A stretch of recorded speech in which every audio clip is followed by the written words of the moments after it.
confession. I don't necessarily always finish the parsha, especially now with baby crying all the time. So I'm going to do this video based on what I read.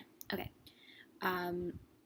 I'm dressed up, by the way, because it's Wednesday. I know I post these on Thursday, but it's Rosh Chodesh, so it's important to look nice.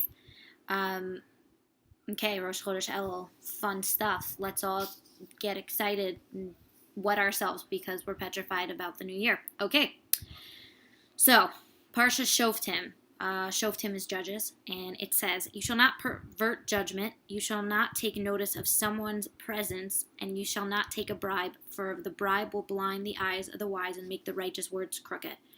So you shall not take notice of someone's presence basically means that you can't just go to one of the people standing in front of you in judgment and be nice to them and not nice to the other one, as the one who is being shut down, it will impact his testimony and his fighting his case.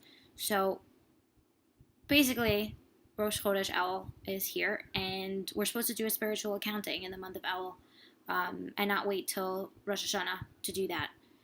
So it's important for us to look at our good deeds and our bad deeds, and we can't just prefer one over the other and show that. So what that means to me is I'm very hard on myself, naturally.